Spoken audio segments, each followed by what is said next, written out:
నమస్తే. శ్రీ గురుభ్యో నమః. శ్రీమాత్రే నమః. ఆదిత్యాయ చ సోమాయ మంగళాయ బుధాయ చ గురుశుక్ర శనిభ్యే రాహవే కేతవే నమః.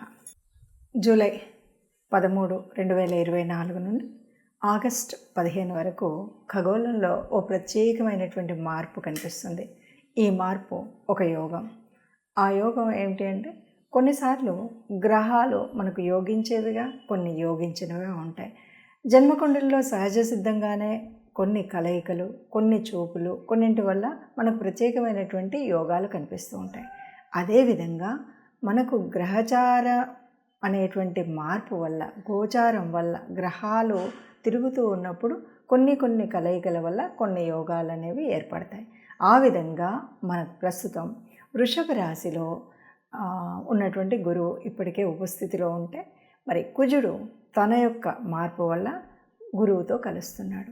ఎప్పుడైతే గురువుతో కుజుడు కలిసినప్పుడు వచ్చేటువంటి ఒక ప్రత్యేకమైనటువంటి యోగాన్ని, దీన్ని గురు మంగళ యోగం అంటాం. మనకు తెలుసు, ఇప్పటివరకు అనేక రకాల యోగాలు ఉంటాయి. గురువుతో కొన్నిసార్లు రాహువు కలుస్తూ ఉంటాడు. అలాంటప్పుడు గురు చండాల యోగం అంటూ ఉంటారు.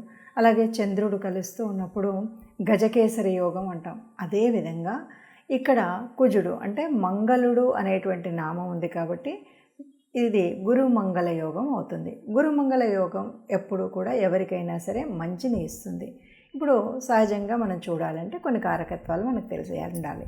కారకత్వాల్లో కనుక చూస్తే కుజుడు అంటే ధైర్యం, సాహసం, భూమి, గృహ సంబంధమైనటువంటి విషయాల్లో మనకు యోగించినప్పుడు మంచి చేయడం, యోగించినప్పుడు కొంత అటు ఇటుగా ఉండడం అనేటువంటిది సహజంగా అందరికీ తెలిసినటువంటి ఒక కారకత్వం. మరి గురువు ఏ రాశిలో ఉంటే ఆ రాశి యొక్క కారకత్వాన్ని పెంపొందింపచేయడం ఆయన సహజ లక్షణం. అంతేకాదు, గురువు అంటే అంటే పాపాలతో కూడి ఉన్నటువంటి జాతకంలోనైనా ఆ రాశిలో గురువు ఉన్నట్టయితే ఇవన్నీ వెళ్ళిపోతాయి అంటారు. అంటే గురువు మూలంగా మనకు ఆ పుణ్యాలు తేవడం, గురు దృష్టి ఉంటే చాలు, గురు యుతి ఉంటే చాలు అన్నది మనకు జ్యోతిష శాస్త్రం చెప్పేటువంటిది. మరి అలాంటప్పుడు గురువుతో కుజుడు కలయడం వల్ల, ఆ కలయిక వల్ల ఇది గురు మంగళ యోగం అంటారు. ఈ గురు మంగళ యోగం వల్ల ఏమొస్తుంది అంటే, ఏ కుజుడికి ఉండేటువంటి సహజ లక్షణమైనటువంటి ధైర్యం, స్థైర్యం, ఏదైనా ఒక దీక్షతో చేయాలి, తప్పనిసరిగా పూర్తి చేయాలి అనేటువంటి భావన ఏదైతే ఉందో అది వ్యాప్తి చెందుతుంది. అలాగే గురువు అంటే తెలివితో చేసేటువంటి పని. గురువు అంటేనే గురుతత్వం అంతా కూడా ఒక మార్గదర్శనం చేయడం, తెలివిగా చేయడం, ఇవన్నీ ఉంటాయి.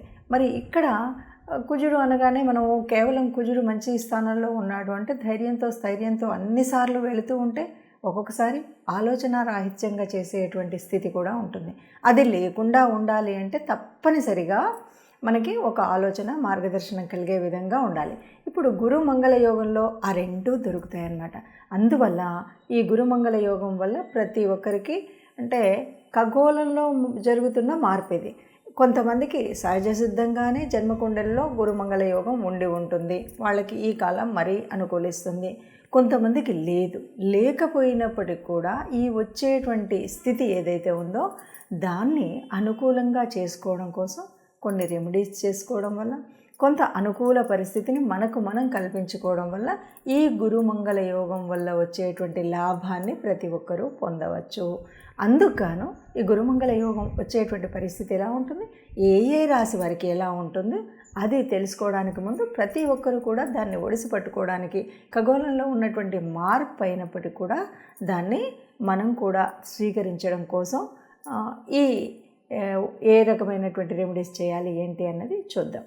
ఇప్పుడు మేషరాశి వారికి మరి ఈ గురుమంగళ యోగం ఎట్లా ఉంది అని కనుక మనం చూసినట్టయితే, ఈ యోగం మేషరాశికి ద్వితీయంలో జరుగుతుంది.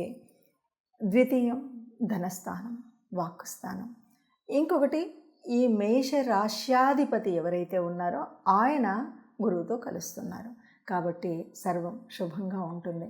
ముఖ్యంగా ధన సంబంధమైన, కుటుంబ సంబంధమైనటువంటి విషయాల్లో ఎలాంటి లోటుపాట్లు లేకుండా చక్కటి మార్గదర్శనంతో ముందుకు వెళ్ళేటువంటి పరిస్థితి కనిపిస్తుంది. ఎందుకంటే ద్వితీయం అనగానే కుటుంబంలో ఎలాంటి చికాకు, చింత, గొడవ ఇలాంటివి ఏవీ లేనట్టయితే మనం ఆలోచించేటువంటి ఆలోచన విధానం బాగుంటుంది. అయితే కుటుంబ స్థానంలోనే గురువు ఉన్నాడు కాబట్టి తప్పనిసరిగా ఒక మంచి ఆలోచన విధానం ఉంటుంది. కాబట్టి మనం చేయాలనుకున్నటువంటివి ఏవైనా సరిగ్గా ఉంటాయి. ముఖ్యంగా ఏంటంటే ద్వితీయం అంటే మనకు సహజంగా ఉన్నటువంటి కాలపురుషుడి యొక్క ఈ బాహుస్థలం. కుజుడు అంటేనే ధైర్యానికి, సాహసానికి పేరు. అలాంటి స్థితిలో నీకు ఏ పని చేయాలన్నా శారీరక అంటే చేతులతో చేసేటువంటి ఏ పని అయినా కూడా ధైర్యంగా చేయగలిగేటువంటి సత్తు ఉంటుంది. ముఖ్యంగా ఆరోగ్యం బాగా ఉంటుంది. కాబట్టి మేషరాశి వారికి ఏ రకంగా చూసినా సరే ఈ గురు మంగళ యోగం వల్ల ఈ 45 రోజులు హాయిగా ఆనందంగా ఉంటుంది అని చెప్పచ్చు. ఇప్పటివరకు మనం రాసుల్లో ఒక్కొక్క దాంట్లో ఎట్లా ఉంటుంది అని మనం అనుకున్నాం. ఇప్పుడు ఈ రాసుల్లో ముఖ్యంగా ఈ ఫలితాన్ని మనం ఖగోళంలో ఉన్నటువంటి పరిస్థితుల మార్పును మనం స్వీకరించాలి. నిజంగా ఎవరెవరికి ఇది లాభం అవుతుందంటే కొన్ని రాశులకు ప్రత్యేకించి బాగా లాభం అవుతుంది. ఎవరికి అంటే కుజుడి యొక్క స్వస్థానాలు. కుజుడి యొక్క స్వస్థానం అంటే మేషం, వృశ్చికం. అది కాదు అంటే వాటి యొక్క ఉచ్చస్థానాలు కూడా ఉపయోగపడతాయి. అంటే కర్కాటకం ఏదైతే ఉందో గురువుకి ఉచ్చస్థానం. అలాగే మకర రాశి ఉంది. మకర రాశి మరి కుజుడికి ఉచ్చస్థానం. ఈ స్థానాల్లో ఉన్నటువంటి వారికి ఒక రకంగా ఉపయోగపడేటువంటి స్థితే. మరి వీళ్ళకైనా మిగతా వాళ్ళకి లేదా అంటే తప్పనిసరిగా అందరూ దీన్ని ఉపయోగించుకోవాలంటే కొన్ని రకాల రెమెడీ చేయాలి. ఎందుకంటే గురు కృప ఉన్నట్టయితే చేసేటువంటి ఆలోచన సరిగ్గా ఉంటుంది. గురు కృప కలగాలి అంటే మనం తప్పనిసరిగా మనం చూస్తూ ఉంటాం. కొంతమంది ఏ రకమైన పనులైనా చాలా అవలీలగా చేయగలుగుతామనే నమ్మకంతో ముందుకు వెళ్ళగలుగుతారు. కానీ కొన్నిసార్లు తప్పటడుగు వేయడం అనేటువంటిది జరుగుతుంది. కారణం అప్పుడు అంటూ ఉంటారు తొందరపాటు వల్ల అయింది, కొద్దిగా ఆలోచించుంటే బాగుండేదని. ఆ ఆలోచన విధానం కావాలి అంటే తప్పనిసరిగా గురువు యొక్క ఆశీస్సులు ఉండాలి. మరి మనం ఏం చేయాలి ఇప్పుడున్న పరిస్థితుల్లో? నిజంగా ఇప్పటికీ కూడా మీకు మార్గదర్శనం చేసేవాళ్ళు గురుతుల్యులు ఎవరైనా ఉంటే కూడా ఇప్పుడు ఈ కుజుడి యొక్క మార్పు సహజంగా మనకు 45 రోజుల వరకు ఉంటుంది. అంటే ఒక రాశి నుండి ఇంకొక రాశికి వెళ్ళడానికి 45 రోజులు. ఈ 45 రోజుల కాలం ఏదైతే ఇప్పుడు గురువుతో కలిసి ఉందో, గురువుతో యుతి ఉందో, ఈ కాలంలో తప్పనిసరిగా గురుస్తుతి ఎవరికి చేయాలి అంటే మీకు సహజ సిద్ధంగానే ఉన్నటువంటి మీ గురువులు ఎవరైనా ఉంటే గురువుగారిని వారి యొక్క ఆశీర్వచనం తీసుకోవడం కోసం వెళ్ళడం, వారికి పళ్ళు పొలాలు తీసుకువెళ్ళడం ఇలాంటివి ఒకటి. లేదు గురుతుల్యులైనటువంటి వారు ఎవరైనా ఉంటే వారి దగ్గరికి వెళ్ళడం, అది రెండవది.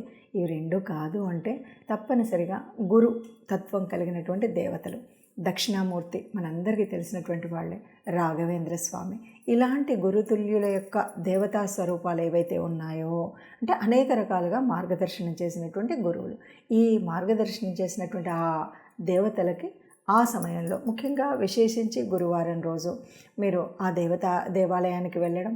లేదు ఇవేవి నా వల్ల కాలేదు, నేను దేవాలయానికి వెళ్ళలేకపోయాను అంటే వీలైనప్పుడు ఈ 45 రోజుల్లో గోశాలకు వెళ్ళండి, గోగ్రాసం తినిపించండి.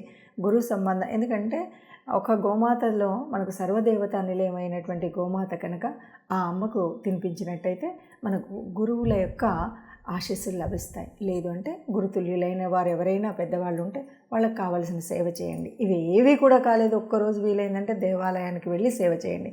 మొత్తంగా గురువుల యొక్క ఆశీర్వచనం కనుక ఉంటే ఈ తప్పనిసరిగా ఈ మారుతున్న ఈ 45 రోజుల కాలంలో మనం పొందవలసినటువంటి ఈ గురు మంగళ యోగాన్ని పొందుతారు. అందరూ ఆ యోగాన్ని పొందాలని ఆశిద్దాం.